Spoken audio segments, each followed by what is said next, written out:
Assalamualaikum warahmatullahi wabarakatuh. Apa kabar semuanya? Semoga selalu sehat, dilancarkan rezekinya, dimudahkan segala urusannya ya. Amin. Di video kali ini saya akan berbagi informasi mengenai aturan terbaru bantuan sosial PKH tahap pertama tahun 2024 di bulan Januari tahun 2024.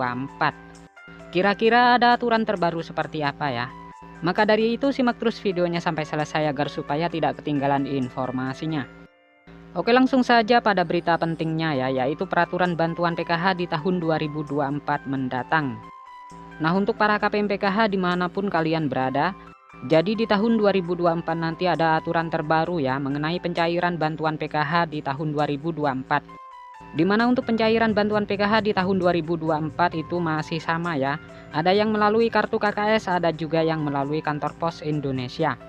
Dan nominalnya pun bisa berbeda-beda ya, tergantung komponen yang dimiliki.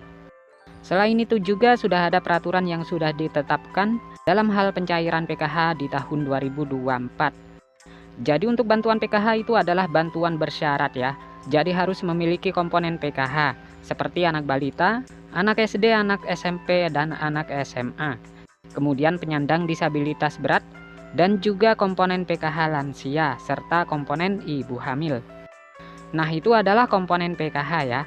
Jadi bukan hanya anak balita atau anak sekolah saja, tetapi ibu hamil pun sama masuk kategori komponen PKH. Kemudian dari 7 komponen bantuan PKH tersebut, ada 13 kriteria yang menentukan bantuan PKH-nya bisa cair. Jadi yang pertama peraturannya itu adalah kalian harus terdaftar di dalam DTKS. Jadi mulai dari anak balita, SD, ibu hamil, kemudian anak SMP dan SMA, penyandang disabilitas berat dan lansia harus masuk di dalam DTKS dan aktif sebagai penerima bantuan PKH ya.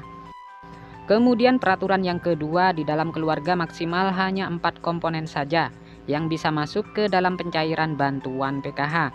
Jadi maksimalnya itu adalah 4 komponen.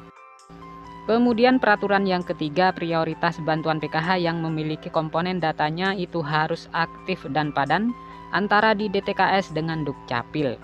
Nah, itu adalah yang harus dipatuhi ya. Karena bansos itu datanya harus padan dan valid. Jadi tidak boleh ada perbedaan.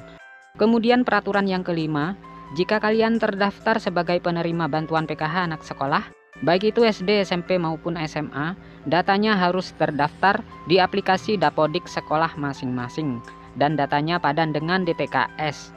Jadi tidak boleh ada perbedaan.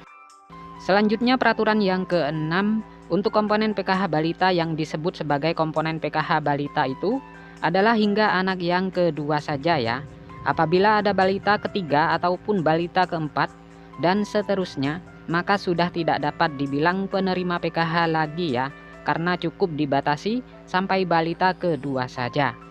Selanjutnya untuk komponen anak balita umurnya itu adalah umur 0 sampai dengan 6 tahun. Jadi jika sudah lewat 6 tahun itu bukan kategori anak balita lagi ya, tetapi sudah masuk ke jenjang anak sekolah SD. Selanjutnya peraturan yang ke-8 yang dianggap komponen disabilitas itu hingga 4 orang saja ya. Jadi maksimalnya itu ada 4 orang ya yang bisa menerima bantuan PKH disabilitas dalam satu keluarga. Kemudian selanjutnya untuk komponen lansia, peraturannya adalah yang dibilang komponen PKH lansia sama ya, seperti penyandang disabilitas, yaitu maksimal 4 orang saja yang masuk dalam pencairan PKH. Jadi dalam satu keluarga maksimal 4 orang ya, untuk penyandang disabilitas dan komponen lansia. Kemudian peraturan yang selanjutnya untuk komponen lansia tersebut usianya harus mencapai minimal umur 60 tahun. Kemudian yang selanjutnya untuk komponen cucu itu juga bisa masuk ke dalam pencairan bantuan PKH asalkan lolos sebagai penerima dan memenuhi persyaratan. Kemudian peraturan yang selanjutnya untuk komponen ibu hamil. Nah, yang dianggap atau dibilang komponen ibu hamil adalah hanya sampai kehamilan yang kedua saja. Jadi apabila hamil yang ketiga kali atau keempat kalinya itu sudah tidak bisa dapat bantuan PKH. Jadi sudah tidak bisa dihitung komponen PKH lagi.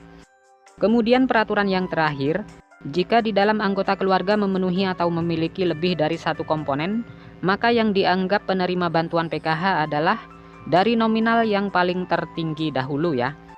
Misalkan ada anak penyandang disabilitas, kemudian juga memiliki anak normal yang bersekolah di jenjang SD. Sedangkan untuk nominal penyandang disabilitas dan anak sekolah SD itu nominalnya berbeda-beda ya. Lebih besar penyandang disabilitas dibanding dengan komponen anak SD. Maka yang masuk komponen PKH adalah komponen disabilitas yang didahulukan.